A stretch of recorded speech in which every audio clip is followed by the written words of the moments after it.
જય વાઘેશ્વરીમાં મમ્મી કિચનમાં તમારું સ્વાગત છે। આજે આપણે ખજૂરવાળું દૂધ બનાવવાના છે।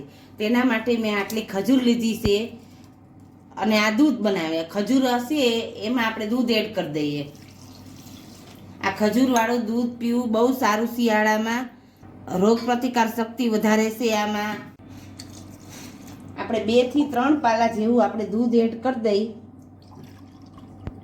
આમાં કેલ્શિયમ બહુ મળે છે અને આપણી તંદુરસ્તી બહુ સારી રહેશે। આમાં શિયાળામાં પીવું આ જરૂરી છે, આંખ માટે, આપણા શરીર માટે। ખજૂરવાળું દૂધ બહુ સારું, લો તત્વ સારો વધે છે આમાં, એટલે આ પીવું ખજૂરવાળું દૂધ પીવું શિયાળામાં જરૂરી છે। આમાં બહુ ખાંડ નહીં નાખવાની। ખાંડ આપણે ખજૂર ગળી જ હોય એટલે આપણે બહુ ખાંડ નહીં એડ કરવાની।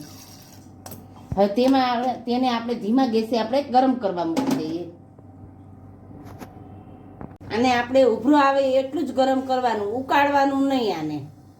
હવે આપણું દૂધ ગરમ થઈ ગયું છે, જો ઉભરો આવે એવું થઈ ગયું છે। હવે આપણે આને ગેસ બંધ કરી દઈએ હવે, અને એલચી અને જાયફળ થોડોક પાણી દૂધમાં એડ કરી દીધો છે, એલચી અને જાયફળ પાવડર। હવે આપણે આને ઠરવા મૂકી દઈએ, ઠરી જાય પછી આને બ્લેન્ડર ફેરવી દઈએ। હવે જો આપણું એકદમ દૂધ ઠરી ગયું છે, સેજ નવ શેકું છે પણ એટલું ચાલે। હવે આપણે આમાં બ્લેન્ડર ફેરવી દઈએ।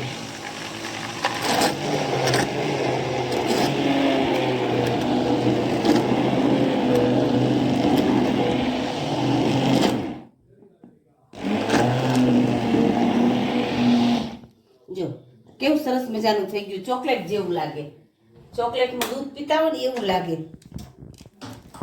ચમચાથી હલાવી નાખીએ।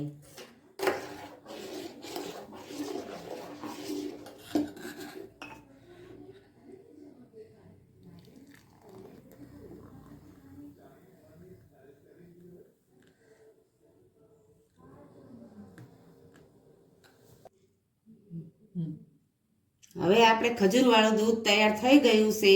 આ શિયાળામાં બહુ જ સારું। તમને જો અમારી રેસીપી પસંદ આવી હોય તો અમારી ચેનલને તમે સબસ્ક્રાઈબ કરજો।